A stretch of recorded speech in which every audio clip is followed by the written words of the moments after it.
Hello everyone, welcome in unique nursing classes. आज का हमारा टॉपिक है CSF, cerebrospinal fluid.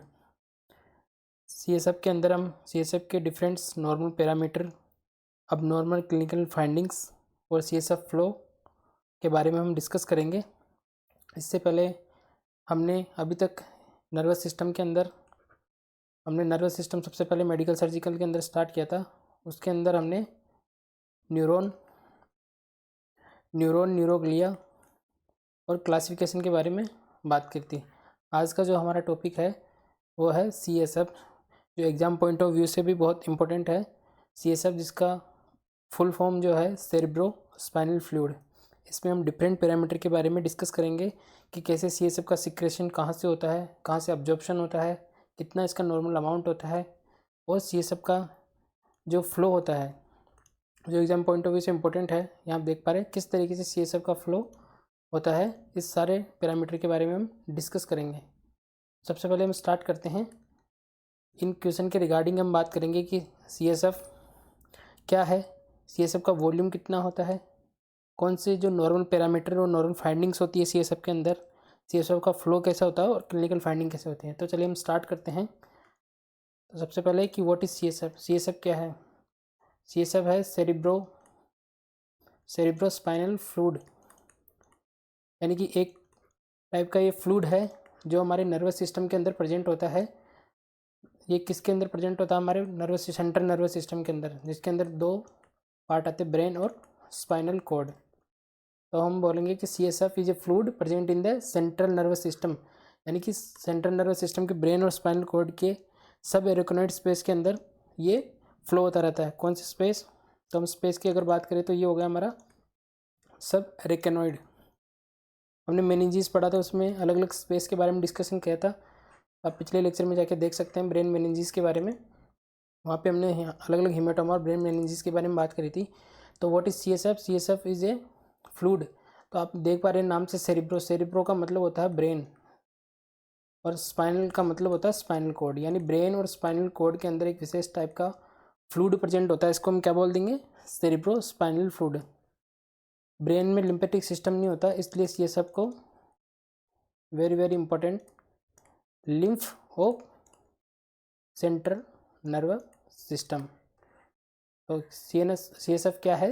Central nervous system के लिम्फ को ही हम सीएसएफ बोलते हैं। यानी कि सेंट्रल नर्वस सिस्टम में लिम्फेटिक सिस्टम नहीं होता है, तो सीएनएस जो सीएसएफ है वही लिम्फेटिक सिस्टम या लिम्फ की तरह काम करता है। तो इसको हम बोल देंगे lymph of central nervous system. अब बात करते हैं इसके नॉर्मल पैरामीटर के बारे में। सिक्रेटेड बाई, कि सीएसएफ का जो सिक्रेशन होता है और प्रोडक्शन होता है वो कहाँ से होता है? तो ये होता है कोरोइड प्लेक्सस।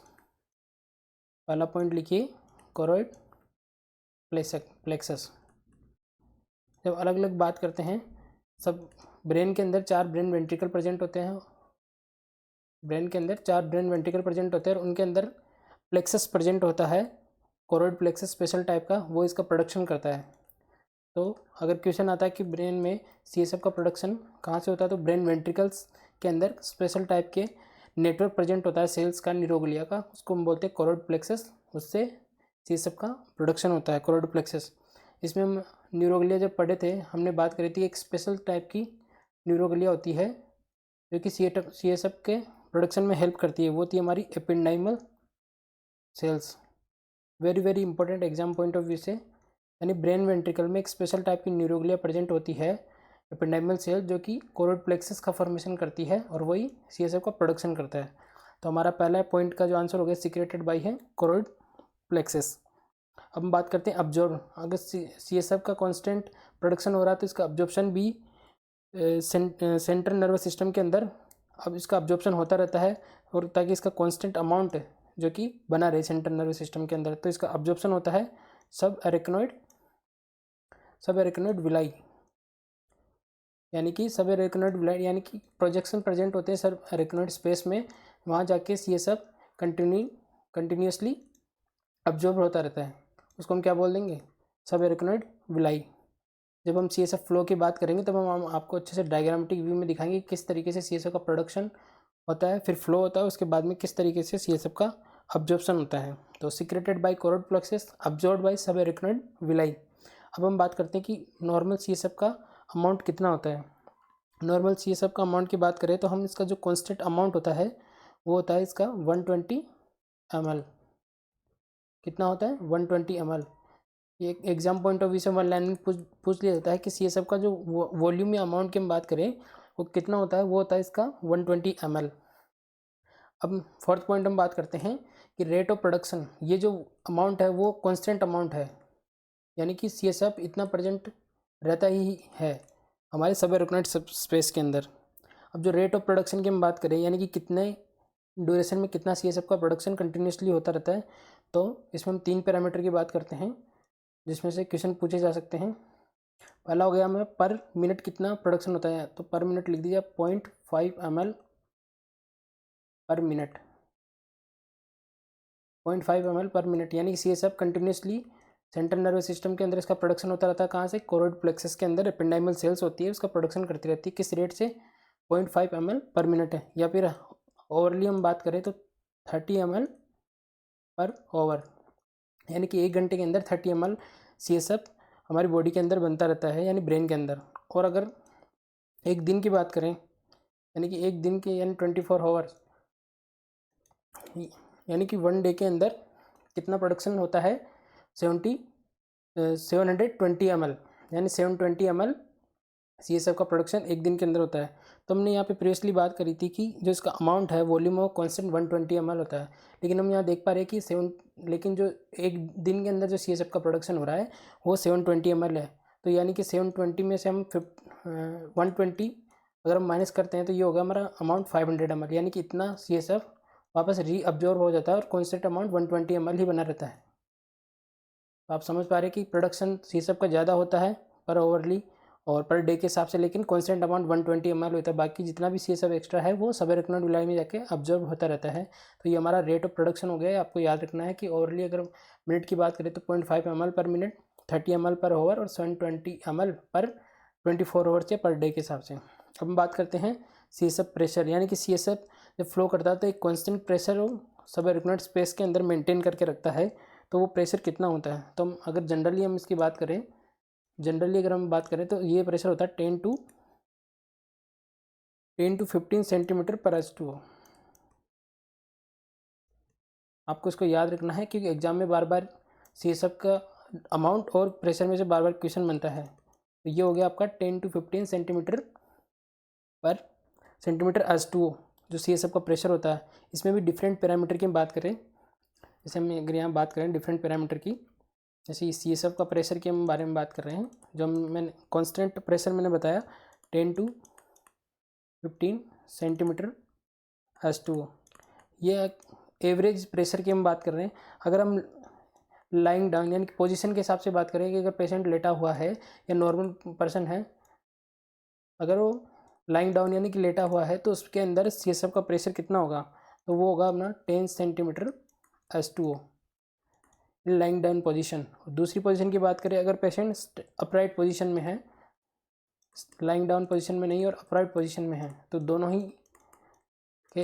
ही केस में CSF का जो प्रेशर है वो वेरी करता है। ये कितना होगा, ये होगा आपका 30 सेंटीमीटर H2O। अगर क्राइटेरिया देके पूछते हैं तो हमें इस तरीके से आंसर देना है, और अगर एवरेज प्रेशर CSF का पूछते हैं तो होगा हमारा 10 to 15 सेंटीमीटर H2O।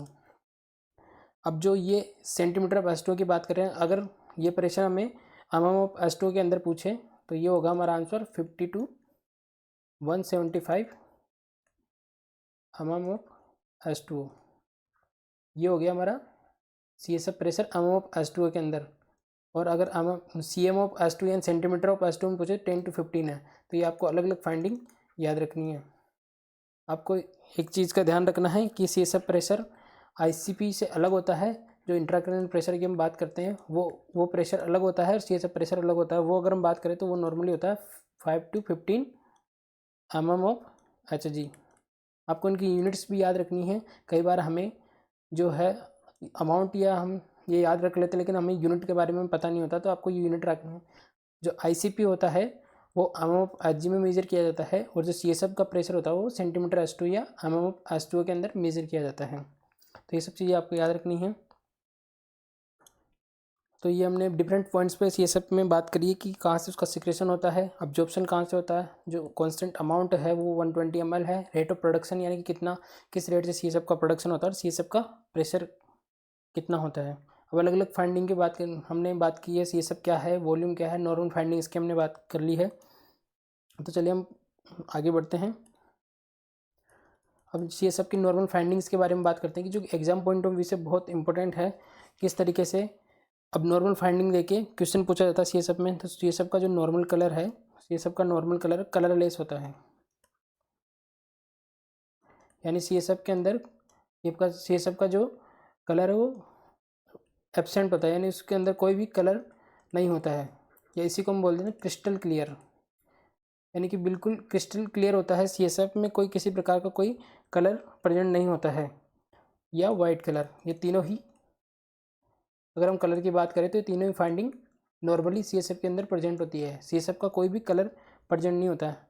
ये तो होगी नॉर्मल फाइंडिंग। अगर हम अब नॉर्मल फाइंडिंग की बात करें, अगर पेशेंट के अंदर हम अगर डायग्नोस कर रहे हैं और पेशेंट के अंदर CSF का कलर चेंज है, तो किस किस कंडीशन के अंदर CSF का कलर चेंज मिलता है। टर्बिड कलर, टर्बिड का मतलब होता है मटमेला, हिंदी में उसको बोलते हैं मटमेला, यानी कि एक तरीके से उसके अंदर कलर उसका कलरलेस या क्रिस्टल क्लियर नहीं है, उसके अंदर किसी प्रकार की उसके अंदर कॉन्स्टिट्यूट प्रेजेंट है, तो उसको बोल देंगे हम टर्बिड कलर। ये किस कंडीशन के अंदर, इसी को हम बोल देते हैं क्लाउडी कलर, यानी कि मटमेला कलर अगर CSF का हो जाता है क्लाउडी कलर, तो ये एक अबनॉर्मल फाइंडिंग है। अबनॉर्मल फाइंडिंग को हम इस इमोजी के साथ रिप्रेजेंट करेंगे, यानी कि देख पा रहे कि शेड है पेशेंट, क्योंकि इसके अंदर अबनॉर्मल फाइंडिंग प्रेजेंट है। CSF जो नॉर्मली कलर लेस होना चाहिए था उसका कलर क्लाउडी कलर है। ये क्या सजेस्ट करता है हमें, ये सजेस्ट करता है कि पेशेंट को बैक्टीरियल इन्फेक्शन है या बैक्टीरियल मेनिंजाइटिस के केस के अंदर ऐसा देखा जाता है। तो ये एग्जाम पॉइंट ऑफ व्यू से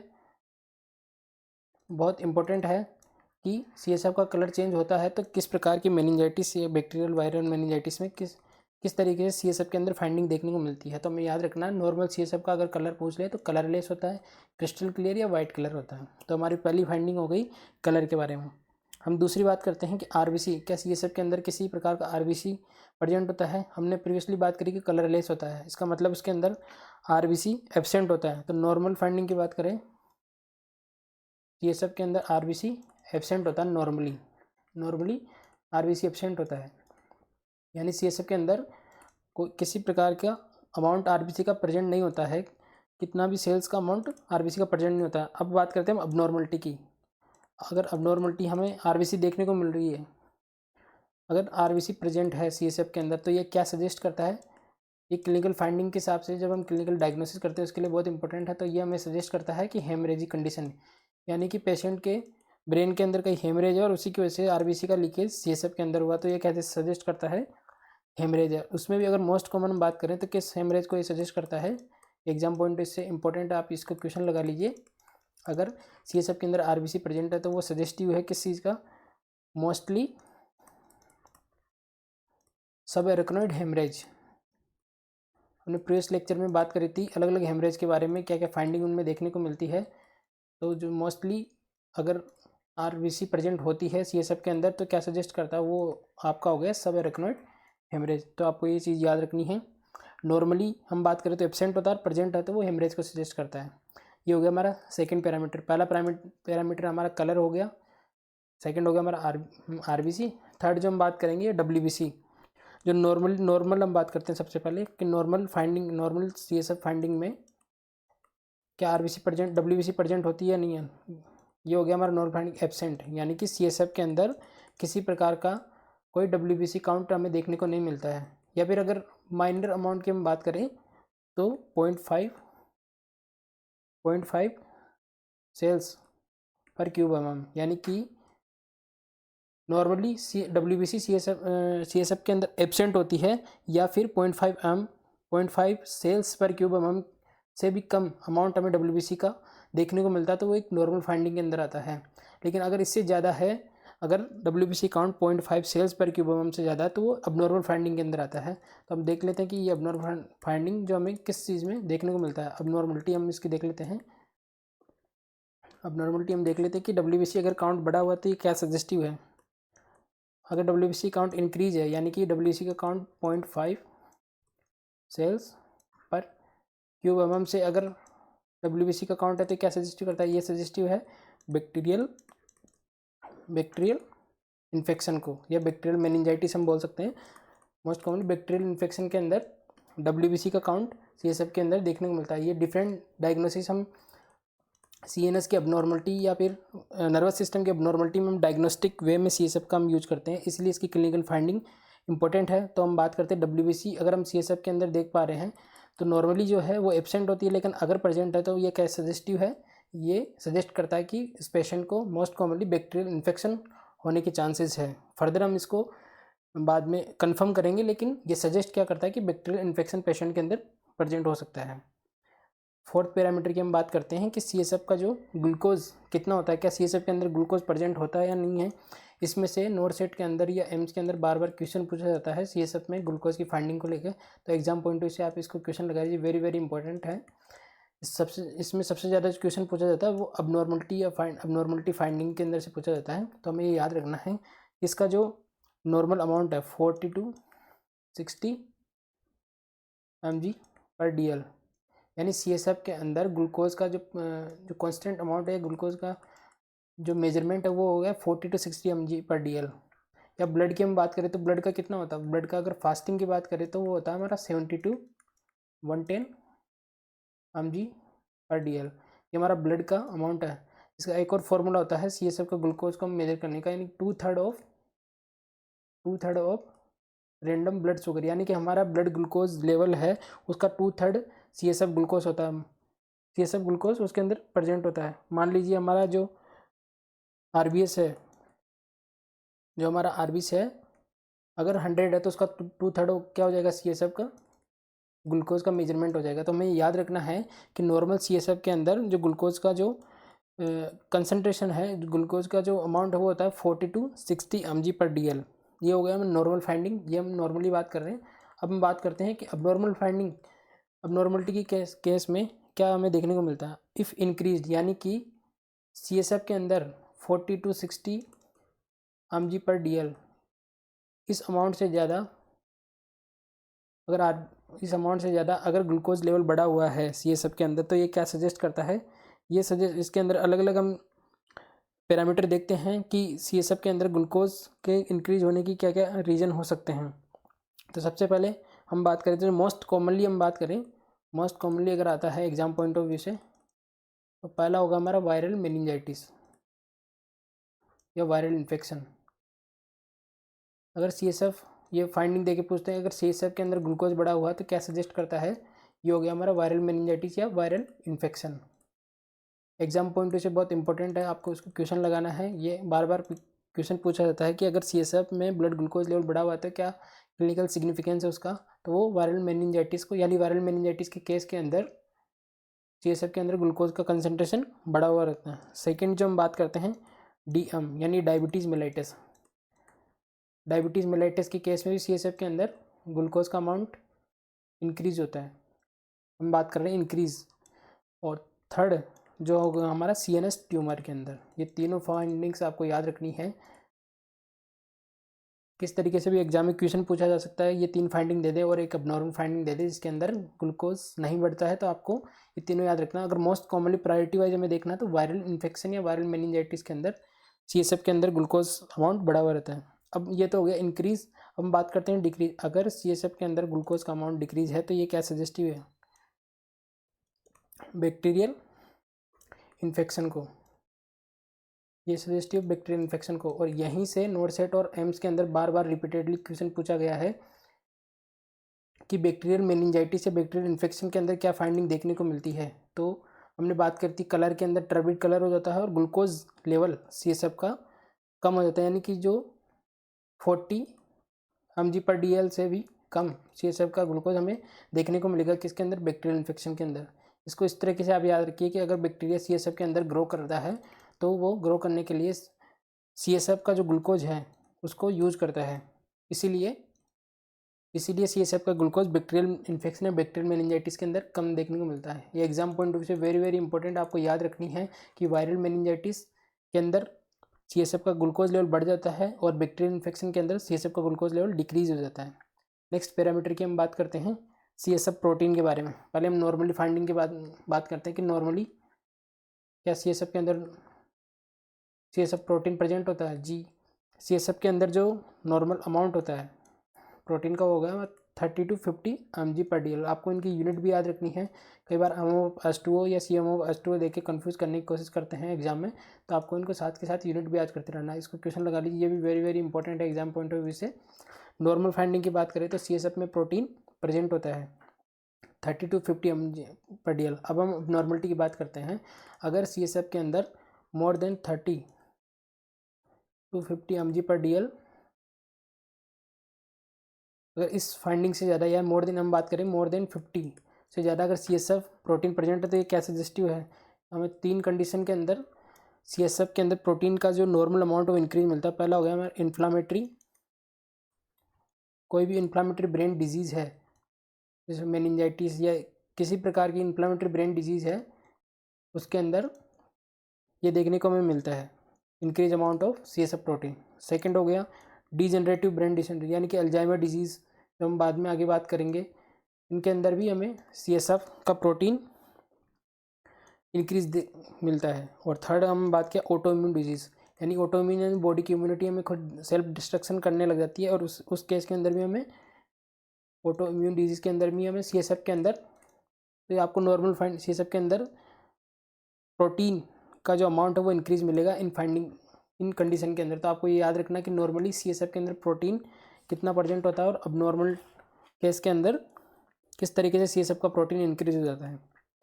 नेक्स्ट हम बात करते हैं इम्यूनोग्लोबुलिन्स, यानी कि जो हमें इम्यूनिटी प्रोवाइड करती है। इम्यूनोग्लोबुलिन्स क्या नॉर्मली प्रेजेंट होती है CSF के अंदर। नॉर्मली इम्यूनोग्लोबुलिन एब्सेंट होती है, यानी कि किसी प्रकार की कोई भी इम्यूनोग्लोबुलिन CSF के अंदर प्रेजेंट नहीं होती है। अब बात करते हैं अबनॉर्मलिटी की। कि अब अगर CSF के अंदर इम्यूनोग्लोबुलिन्स प्रेजेंट है, तो ये क्या सजेस्ट करता है, ये एक स्पेशल टाइप की डिजीज़ हम पढ़ेंगे सेंट्रल नर्व। जब हमने न्यूरोग्लिया के बारे में बात करी थी तो वहाँ पे एक स्पेशल टाइप की न्यूरोग्लिया हमने पढ़ी थी, ओलिगोडेंड्रोसाइट्स। आप प्रीवियस लेक्चर में जाके देख सकते हैं, हमने एक एक न्यूरोग्लिया के बारे में हर फंक्शन डिटेल में इनके बारे में बात करी थी। कि हमने तब वहाँ बात करी थी कि ओलिगोडेंड्रोसाइट्स का जो फंक्शन होता है वो सेंट्रल नर्वस सिस्टम की जो न्यूरॉन है उसमें माइलिनेशन का काम करता है। तो एक डिजीज़ हमने वहाँ बात करी थी, एक मल्टीपल स्क्लेरोसिस। ये भी एग्जाम पॉइंट ऑफ व्यू से वेरी वेरी इंपॉर्टेंट है, आपको याद रखना है। एक डिजीज़ कंडीशन होती है मल्टीपल स्क्लेरोसिस। इसके अंदर क्या होता है, जो सेंट्रल नर्वस सिस्टम की न्यूरॉन है उसका जो माइलिन शीथ है उसका डीजनरेशन, उसके खिलाफ एंटीबॉडी बन जाती है और उसका डीजनरेशन स्टार्ट हो जाता है। तो हमने बात करी थी कि सेंट्रल नर्वस सिस्टम के अंदर माइलिनेशन ओलिगोडेंड्रोसाइट करती है और ओलिगोडेंड्रोसाइट के डिस्ट्रक्शन होने लगता है मल्टीपल स्क्लेरोसिस के अंदर, और उसी के वजह से हमें CSF के अंदर oligo clonal bend, very very important exam point of view से ये डायग्नोस्टिक फीचर है मल्टीपल स्क्लेरोसिस का, इसलिए आपको याद रखना है। क्वेश्चन लगा लीजिए कि अगर CSF के अंदर ओलिगोक्लोनल बेंड हमें देखने को मिलता है तो वो क्या सजेस्ट करता है, कौन सी डिजीज़ हमें सजेस्ट करता है, वो हो गया हमारा मल्टीपल स्क्लेरोसिस, जो कि ऑटो इम्यून डिसऑर्डर है। तो नॉर्मली इम्यूनोग्लोबुलिन एब्सेंट है, अगर प्रेजेंट है और स्पेशली अगर ओलिगोक्लोनल बेंड प्रेजेंट है तो ये क्या सजेस्ट करता है, मल्टीपल स्क्लेरोसिस के बारे में। नेक्स्ट CSF का पैरामीटर की हम बात करते हैं कोब वेव अपीयरेंस, यानी कि ये अपीयरेंस नॉर्मली जो CSF है CSF के अंदर ये अपीयरेंस एब्सेंट होता है। मकड़ी के जाले, कोब वेव का मतलब होता है मकड़ी का जाला, मकड़ी का जाल, स्पाइडर वेब। तो नॉर्मली जो CSF की हम फाइंडिंग दे माइक्रोस्कोपिक एग्जामिनेशन करते हैं उसके अंदर कोब वेव अपीयरेंस नहीं प्रेजेंट होता है, लेकिन अगर CSF के अंदर कोब वेव अपीयरेंस प्रेजेंट है तो ये एक बहुत इंपॉर्टेंट डायग्नोस्टिक फीचर है किस चीज़ का, ये हो गया हमारा bacterial meningitis. Very very very important है एग्जाम पॉइंट ऑफ व्यू से, आपको याद रखना है। बैक्टीरियल मेनिंजाइटिस के अंदर CSF के अंदर क्या फाइंडिंग देखने को मिलेगी, बैक्टीरियल मेनिंजाइटिस हमें CSF के अंदर यानी कि मकड़ी के जाले की तरह जो CSF का माइक्रोस्कोपिक एग्जामिनेशन करने पे हमें उस तरीके का व्यू हमें दिखाई देगा। तो कोब वेव अपीयरेंस जो होता है नॉर्मली CSF के अंदर एब्सेंट होता है, लेकिन बैक्टीरियल मेनिंजाइटिस के अंदर कोब वेव अपीयरेंस हमें CSF के अंदर देखने को मिलता है। नेक्स्ट हम बात करते हैं, एक बार हम देख लेते हैं कि हमने किस किस पैरामीटर के बारे में बात करी है। हमने स्टार्ट करा था CSF का हमने सिक्रेशन पढ़ा था, कोरोइड में स्पेशल टाइप की सेल्स होती है, एपेंडाइमल सेल्स ब्रेन वेंट्रिकल के अंदर, उससे सिक्रेशन होता है। अब्जॉर्ब्ड जो होता है इसका सब एरिकनोइड विलाई में होता है, यानी कि सब एरिकनोइड स्पेस के अंदर जो सब एरिकनोइड विलाई प्रेजेंट होती है। अमाउंट इसका कॉन्स्टेंट अमाउंट 120 ml है, जो इसका कॉन्स्टेंट अमाउंट बना हुआ रहता है। रेट ऑफ प्रोडक्शन हमने अलग अलग डिस्कस करा था, और CSF प्रेशर के बारे में हमने बात की थी। उसमें भी अगर हम बात करें तो लाइंग डाउन कंडीशन और अपराइट पोजीशन के अंदर जो CSF का प्रेशर है वो डिफरेंट वेरी करता है। और अगर हम एमओ/एस2 की बात करें तो 150 to 175 एमओ/एस2 CSF का प्रेशर होता है। हमने कलर की बात करी, नॉर्मली जो CSF का कलर है वो कलरलेस होता है। अगर टर्बिड कलर है तो वो बैक्टीरियल मेनिंजाइटिस को सजेस्ट करता है। नेक्स्ट पैरामीटर की हमने बात की, RBC नॉर्मली एब्सेंट होता है, प्रेजेंट है तो वो हेमरेज को सजेस्ट करता है, और मोस्ट कॉमनली सबएरिकनोइड हेमरेज। नेक्स्ट हमने बात करी WBC नॉर्मली एब्सेंट होता है या फिर माइनर अमाउंट में, यानी कि 0.5 सेल्स पर क्यूब से भी कम अमाउंट में CSF के अंदर CSF जो प्रेजेंट होता है। अब नॉर्मलिटी के अंदर यानी कि बैक्टीरियल इन्फेक्शन के अंदर WBC का काउंट बढ़ जाता है मोर देन 0.5 सेल्स क्यूब से। नेक्स्ट हमने बात करी थी CSF ग्लूकोज के बारे में। फिर नॉर्मल इसकी फाइंडिंग थी 40 to 60 mg/dl या 2/3 ऑफ RBS। अगर वो इंक्रीज है तो हमें वायरल मेनिंजाइटिस, जो ज़्यादा हमें इंपॉर्टेंट एग्जाम से याद रखना है, और अगर डिक्रीज है CSF के अंदर ग्लूकोज, वो बैक्टीरियल इन्फेक्शन को सजेस्ट करता है। नेक्स्ट हमने CSF प्रोटीन के बारे में बात करी थी। Normally 30 to 50 mg/dl CSF protein होता है। अगर वो इंक्रीज है तो हमें इन्फ्लामेटरी ब्रेन डिजीज़ या डिजेनरेटिव डिजीज़ या ऑटोइम्यून डिजीज़ के बारे में सजेस्ट करता है। नेक्स्ट जो हमने बात करा था इम्यूनोग्लोबुलिन्स एब्सेंट होती है अगर CSF के अंदर ओलिगोक्लोनल बैंड, जो कि एक इम्यूनोग्लोबुलिन्स का हम माइक्रोस्कोपिक एग्जामिनेशन करते हैं उसके अंदर प्रेजेंट होता है, तो ये क्या सजेस्ट करता है, मल्टीपल स्क्लेरोसिस। नेक्स्ट हमने बात करी कोब वेव अपीयरेंस, यानी कि स्पाइडर वेव की तरह अगर CSF में माइक्रोस्कोपिक एग्जामिनेशन में हमें व्यू आ रहा है तो वो बैक्टीरियल मेनिंजाइटिस को सजेस्ट करता है। तो ये CSF की नॉर्मल फाइंडिंग्स हो गई जिसके बारे में हमने बात करी। अब हम बात करते हैं जो एग्जाम पॉइंट ऑफ व्यू से इसमें से इसकी क्लिनिकल सिग्निफिकेंस क्या है, क्यों हम इस तरीके से CSF को, तो यहाँ पे आप रिवाइज कर लीजिए। कलर जो होता है उसका कलरलेस होता है, या वाइट कलर या क्रिस्टल कलर होता है। RBC नॉर्मली एब्सेंट होता है। WBC के बारे में बात करें तो एब्सेंट होता है। यहाँ पे मे भी कुछ लिम्फोसाइट्स प्रेजेंट होती है जिनका अमाउंट 0.5 से भी कम पर क्यूब के हिसाब से होना चाहिए। CSF ग्लूकोज के बारे में बात करें तो 40 to 60 mg/dl इसका नॉर्मली CSF के अंदर ग्लूकोज प्रेजेंट होता है।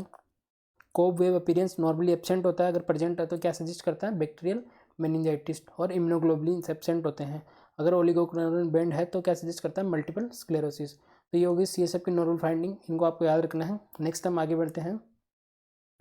नेक्स्ट जो हम बात करते हैं बैक्टीरियल मेनिंजाइटिस, यानी कि नॉरसेट का जो फेवरेट क्वेश्चन है CSF के अंदर, जो बार बार पूछते हैं कि बैक्टीरियल मेनिंजाइटिस की फाइंडिंग दे देते हैं 4 ऑप्शन में, और उसमें से एक फाइंडिंग बैक्टीरियल मेनिंजाइटिस की नहीं होती है। तो आपको इसलिए याद रखना है जो बैक्टीरियल मेनिंजाइटिस के अंदर जो कलर होगा वो टर्बिड कलर होगा। WBC का काउंट जो इंक्रीज हो जाएगा, ग्लूकोज डिक्रीज हो जाएगा बैक्टीरियल मेनिंजाइटिस के अंदर, वो कोब वेव अपीयरेंस प्रेजेंट होता है ट्यूबरकुलर मेनिंजाइटिस के अंदर। तो आपको नॉरसेट में किस तरीके से क्वेश्चन पूछेगा, 3 ऑप्शन वो बैक्टीरियल मेनिंजाइटिस की फाइंडिंग में से दे देगा और एक वायरल मेनिंजाइटिस की फाइंडिंग में से दे देगा। मान लिया उन्होंने बोल देगा CSF ग्लूकोज इंक्रीज, तो आपको उसको एक्सक्लूड करना है, एक्सेप्ट करके क्वेश्चन पूछता है। तो आपको ये नॉर्मल फाइंडिंग याद रखनी है, एग्जाम पॉइंट ऑफ व्यू से बहुत इंपॉर्टेंट है। तो हम नेक्स्ट बात करते हैं। तो ये हमने देखा बैक्टीरियल मेनिंजाइटिस, यानी कि बैक्टीरियल इन्फेक्शन है या बैक्टीरिया की वजह से मेनिंजीज का इन्फ्लामेशन इन्फेक्शन हो रहा है। तो ये फाइंडिंग हमें CSF के अंदर, CSF जब हम एग्जामिनेशन करेंगे, CSF एग्जामिनेशन करेंगे तब हमें ये फाइंडिंग देखने को मिलेगी, किसके अंदर, बैक्टीरियल मेनिंजाइटिस के अंदर। नेक्स्ट हम बात करते हैं जो इम्पोर्टेंट है वायरल मेनिंजाइटिस के अंदर, ये सबसे ज़्यादा इंपॉर्टेंट है। CSF ग्लूकोज जो होता है CSF के अंदर वो वायरल मेनिंजाइटिस के अंदर इंक्रीज होता है, बाकी सब फाइंडिंग बैक्टीरियल मेनिंजाइटिस में देखने को मिलती है। बाकी वायरल मेनिंजाइटिस के अंदर कलर में कोई चेंजेस देखने को नहीं मिलेगा, प्रोटीन के अंदर भी ज़्यादा कुछ चेंजेस देखने को नहीं मिलता। जो मेन जो चेंजेस है वायरल मेनिंजाइटिस के अंदर वो हो गया आपका CSF ग्लूकोज इंक्रीज देखने को मिलता है। अब हम बात करते हैं CSF फ्लो के बारे में कि किस तरीके से CSF का प्रोडक्शन होता है, किस तरीके से इसका फ्लो हमें देखने को मिलता है। तो हम बात करते हैं हम CSF फ्लो के बारे में कि किस तरीके से, ये आप डायग्राम यहाँ पे देख पा रहे हैं। ब्रेन के अंदर इस तरीके से हमारे 4 अलग अलग ब्रेन वेंट्रिकल प्रेजेंट होते हैं। ब्रेन के अंदर कितने वेंट्रिकल होते हैं, 4 वेंट्रिकल्स, जिसके अंदर 2 हमारे लेटरल वेंट्रिकल्स होते हैं, 3rd वेंट्रिकल होता है और 4th वेंट्रिकल होता है। तो हम यहाँ पे देखते हैं कि किस तरीके से CSF का प्रोडक्शन के बाद में किस तरीके से उसका फ्लो होता है। तो पहले हम इसका थ्योरेटिकल रूप देख लेते हैं कि किस तरीके से CSF का फ्लो में देखने को मिलता है। सबसे पहले हम बात करते हैं ब्रेन वेंट्रिकल के अंदर कोरोइड प्लेक्सस प्रेजेंट होते हैं, जो किससे मिलकर बने होते हैं। हमने बात की थी एपिंडाइमल सेल्स, यानी कि स्पेशल टाइप ऑफ न्यूरोग्लिया है जो कि CSF का प्रोडक्शन करती है। यहाँ से CSF बनता है।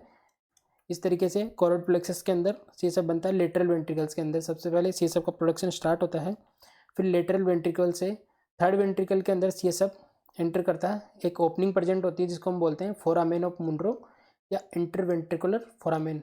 ये एग्जाम पॉइंट ऑफ व्यू से इंपॉर्टेंट, इसको आपको याद रखना है। अलग अलग फोरामेन होते हैं CSF के जब फ्लो में पढ़ते हैं, यानी कि कोरोइड प्लेक्सस के अंदर सब एराकिनोइड स्पेस के अंदर CSF का प्रोडक्शन होता है। यहाँ पे प्रोडक्शन हो रहा है CSF का प्रोडक्शन होता है। उसके बाद में वो लेटरल वेंट्रिकल्स में CSF का प्रोडक्शन होता है कोरोइड प्लेक्सस से। फिर लेटरल वेंट्रिकल से थर्ड वेंट्रिकल के अंदर जो है CSF एंटर करता है। एक फोरामेन होता है, फोरामेन यानी एक ओपनिंग होती है, इसको हम क्या बोल देते हैं, फोरामेन ऑफ मुनरो, या इसी का दूसरा नाम हो गया हमारा इंटरवेंट्रिकुलर फोरामेन। फिर थर्ड वेंट्रिकल के अंदर CSF एंटर करता है और थर्ड वेंट्रिकल से फोर्थ वेंट्रिकल के बीच में एक स्पेशल टाइप की जो डक्ट होती है। मान लीजिए आपका एक थर्ड वेंट्रिकल है और ये जो आपका डायमंड शेप जो दिख रहा है ये आपका फोर्थ वेंट्रिकल है। तो यहाँ पे एक डक्ट पाई जाती है जिसके थ्रू थर्ड वेंट्रिकल से फोर्थ वेंट्रिकल के अंदर CSF का एंट्री होती है। इसको हम क्या बोल देते हैं, डक्ट ऑफ सिल्वियस या सेरिब्रल एक्वेडक्ट। तो आपको याद रखना एग्जाम पॉइंट ऑफ व्यू से बहुत इंपॉर्टेंट है। फिर CSF फोर्थ वेंट्रिकल के अंदर एंटर करता है। फोर्थ वेंट्रिकल में आने के बाद में आप यहाँ देख पा रहे हैं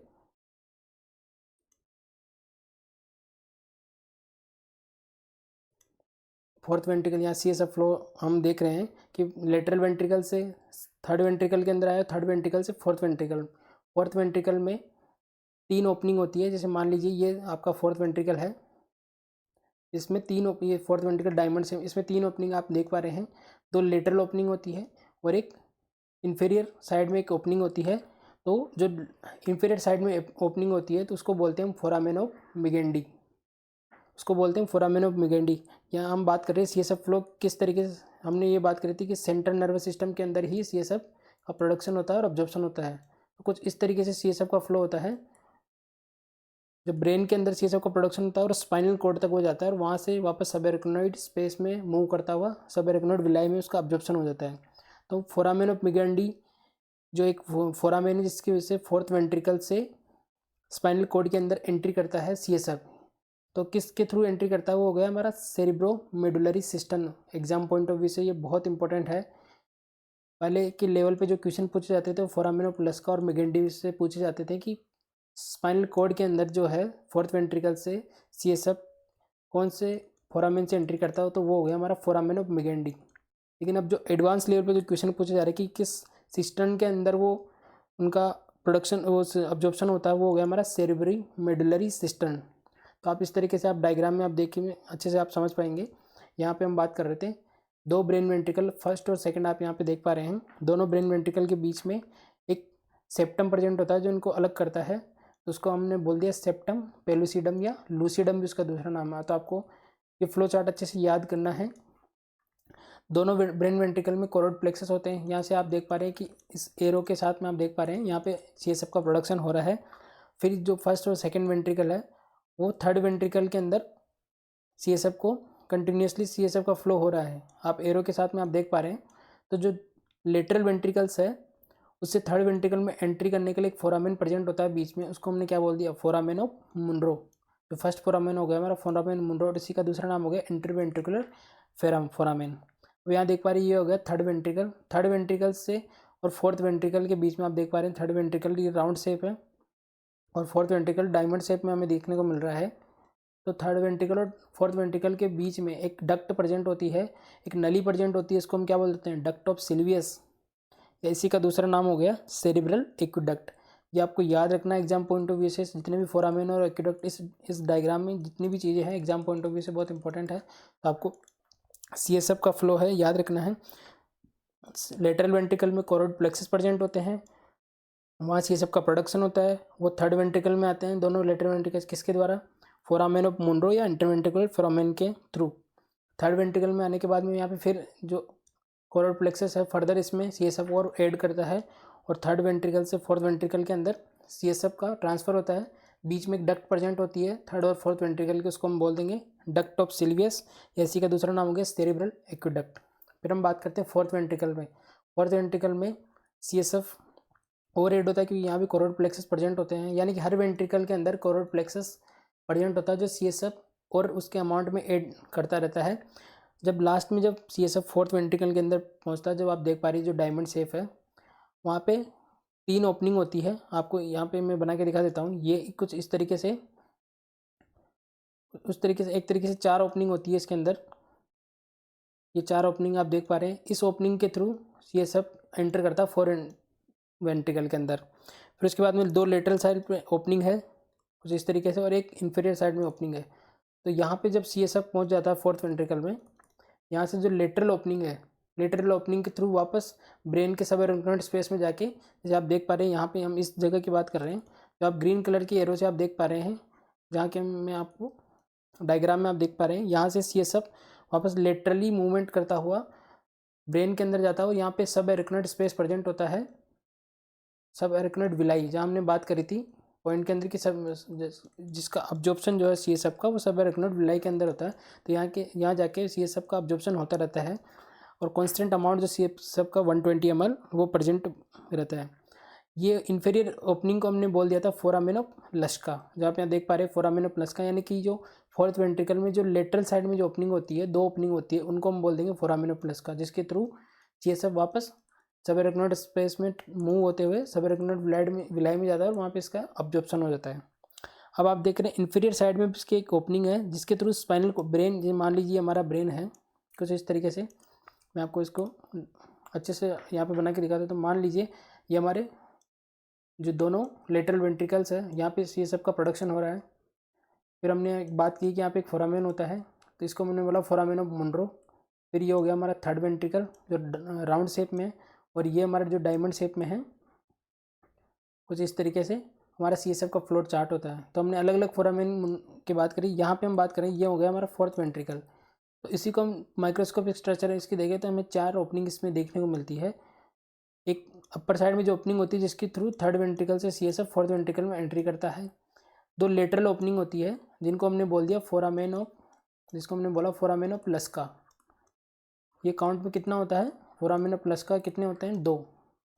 और जो नीचे इन्फीरियर साइड में एक ओपनिंग होती है, जिसके थ्रू ये स्पाइनल कॉर्ड के अंदर CSF, जब हम लंबर पंक्चर करते हैं CSF को निकालते हैं किसी डायग्नोस्टिक टेस्ट के लिए, तो स्पाइनल कॉर्ड के अंदर जो ओपनिंग, जिस ओपनिंग के थ्रू CSF एंटर करता है, उसको हम बोलते हैं फोरामेन ऑफ मिगेंडी।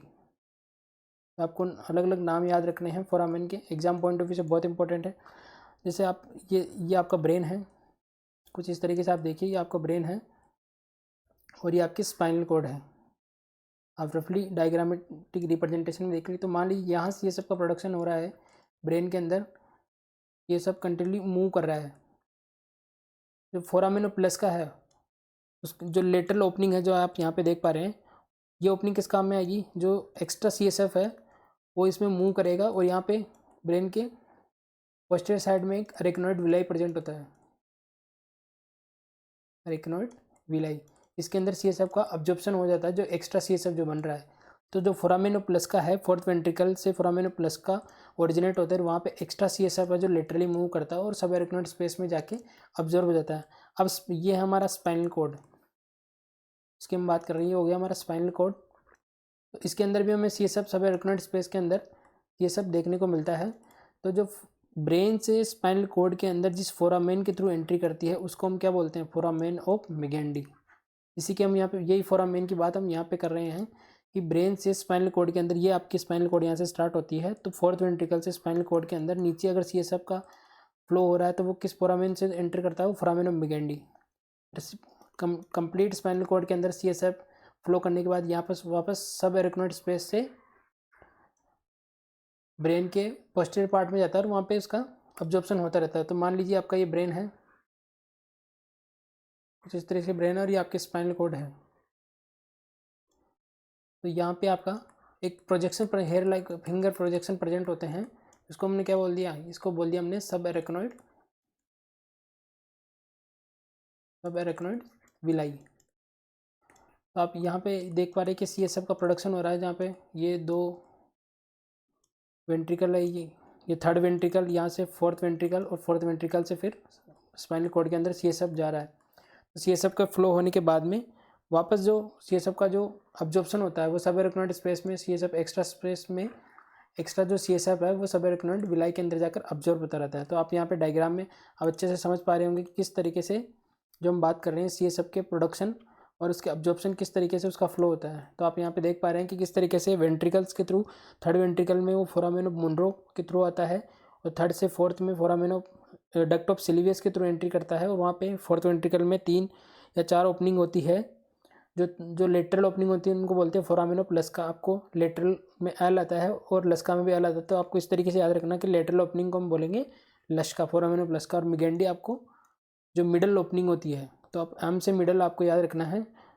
तो फोरामेन ऑफ मिगेंडी से स्पाइनल कॉर्ड, अगर क्वेश्चन पूछा जाता है कि लेटरल साइड में फोर्थ वेंट्रिकल में जो फोरामेन प्रेजेंट होते हैं वो कौन से होते हैं, तो आपका ये हो गया फोरामेन ऑफ लस्का। और मिडल साइड में जिससे स्पाइनल कॉर्ड में एंट्री करता है हमारा CSF, वो हो गया हमारा फोरामेन ऑफ मिगेंडी। तो आप यहाँ पे फ्लो की हम बात कर रहे थे कि कॉर्ड प्लेक्सस में का प्रोडक्शन हुआ, वहाँ से लेटरल वेंट्रिकल्स के अंदर, लेटरल वेंट्रिकल से थर्ड वेंट्रिकल के अंदर एंट्री करता है फोरामेन ऑफ मुनरो के थ्रू, थर्ड वेंट्रिकल से फोर्थ वेंट्रिकल में एंट्री करता है डक्ट ऑफ सिल्वेस के थ्रू, और फोर्थ वेंट्रिकल से फिर फोरामेन ऑफ मिगेंडी से हम बात करी थी कि स्पाइनल कॉर्ड के अंदर जाता है। तो स्पाइनल कॉर्ड में जब एंटर करता है फोरामेन ऑफ मिगेंडी के थ्रू, वहाँ पे एक सिस्टम प्रेजेंट होता है, तो उसको आपको वैसे आपको याद रखना है कि फोरामेन ऑफ मिगेंडी किसके अंदर ड्रेन होता है, वो हो गया हमारा सेरिब्रो मेडुलरी सिस्टम। ये एग्जाम पॉइंट से very very very very important है, क्योंकि अब एडवांस लेवल पे क्वेश्चन पूछे जाते हैं। पहले फोरामेन ऑफ मिगेंडी तक ही लिमिटेशन थी क्वेश्चन पूछने की, जब अब जो एडवांस लेवल पे जो क्वेश्चन पूछे जा रहे हैं, अब सिस्टम में से पूछे जा रहे हैं कि फोरामेन ऑफ मिगेंडी किसके अंदर ड्रेन होता है, वो हो गया हमारा सेरिब्रो मेडुलरी सिस्टम। फिर वहाँ से अगर स्पाइनल कॉर्ड के अंदर CSF के फ्लो के बाद में सब एरेक्नोइड स्पेस के अंदर CSF फ्लो होता है, और जो एक्स्ट्रा CSF होता है वो हमारा एरेक्नोइड विलाई के थ्रू वापस रीअब्जॉर्ब हो जाता है। और जो CSF का जो कांस्टेंट अमाउंट की बात करी थी कि 120 ml का कांस्टेंट अमाउंट था, वो कांस्टेंट अमाउंट बना हुआ रहता है। ये तो हो गया हमारा जो स्पाइनल कॉर्ड के अंदर। वैसे ही जो फोरामेन ऑफ मिगेंडी होता है फोर्थ वेंट्रिकल की, यहाँ पे आप देख पा रहे हैं लेटरल साइड में हमने 2 ओपनिंग की बात करी थी। फोर्थ वेंट्रिकल में लेटरल साइड में 2 ओपनिंग होती है, जिसको हमने बात करी थी कि फोरामेन ऑफ लस्का, जो कि 2 होते हैं काउंट में, दोनों लेटरल साइड में प्रेजेंट होते हैं, राइट और लेफ्ट। वहाँ से CSF आप एरो की तरफ देख पा रहे हैं, वहाँ से जो CSF वो ड्रेन होगा वो होगा सेरिब्रोपोंटिन सिस्टम। तो आपको ये दोनों सिस्टम याद रखने हैं, मैंने पहले क्वेश्चन लगा रखा, स्टार लगा रखा, very very important exam point of view से। जो फोरामेन ऑफ मिगेंडी है वो किस में ड्रेन होगा, सेरिब्ररी मेडुलरी सिस्टम, और फोरामेन ऑफ लस्का किस में ड्रेन होगा, सेरिब्रोपोंटिन सिस्टम। तो आपको 2 चीज़ याद रखनी है। फिर जो एक्स्ट्रा जो CSF हमारे इनमें ड्रेन होने के बाद सब एरेक्नोइड स्पेस के अंदर रन करता है, और फिर एरेक्नोइड विलाई के अंदर जाके इसका अब्जॉर्प्शन हो जाता है। तो ये 2 चीज़ें आपको एग्जाम पॉइंट ऑफ व्यू से याद रखनी है, जो कि बहुत important exam point of view से। तो हमने फ्लो के बारे में बात कर ली, अलग अलग आपको पता है कि किस तरीके से एग्जाम में क्वेश्चन पूछे जाते हैं। कुछ इंपॉर्टेंट पॉइंट और है जो कि CSF फ्लो के रिगार्डिंग है। जो थर्ड वेंट्रिकल है हमारा, जिसकी हमने बात करी थी, आप इस तरीके से आप देखिए, ये हमारे लेटरल वेंट्रिकल हो गए, यहाँ पे हमारा थर्ड वेंट्रिकल, और कुछ इस तरीके से डायमंड शेप में हमारा फोर्थ वेंट्रिकल होता है। जो हमारा जो थर्ड वेंट्रिकल है, ये जो थर्ड वेंट्रिकल है ये कहाँ प्रेजेंट होता है, बिटवीन 2 थैलेमाई, यानी 2 थैलेमाई के बीच में जो है थर्ड वेंट्रिकल प्रेजेंट होता है। और ये डेवलपमेंट इसका होता है डायनसेफ्लॉन से। जब हमने नर्वस सिस्टम के प्रीवियस लेक्चर में क्लासिफिकेशन पढ़ा था, उसमें आप अच्छे से देख पाएंगे, वहाँ जाके उस लेक्चर में आप देखिए कि नर्वस सिस्टम की क्लासिफिकेशन में अलग अलग पार्ट पढ़े थे। इसके अंदर हमने बात करी थी कि डायनसेफ्लॉन से थैलेमस का डेवलपमेंट होता है। तो आपको वहाँ अच्छे से समझ में आएगा। यहाँ सिर्फ आप याद रखने के लिए एक बार देख लीजिए, थर्ड वेंट्रिकल का जो डेवलपमेंट है वो डायनसेफ्लॉन से होता है।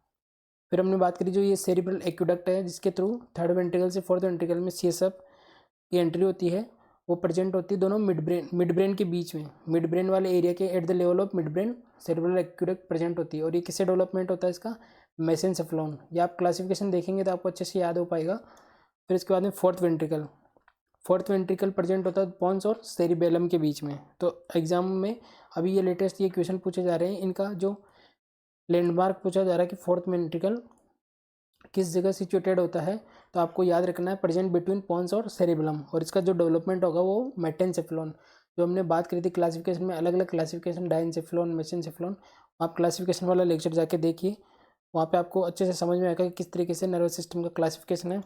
तो ये हो गया हमारा CSF का फ्लो। तो हम अभी तक रिवाइज कर लेते हैं कि हमने CSF के रिगार्डिंग क्या क्या बात करी है।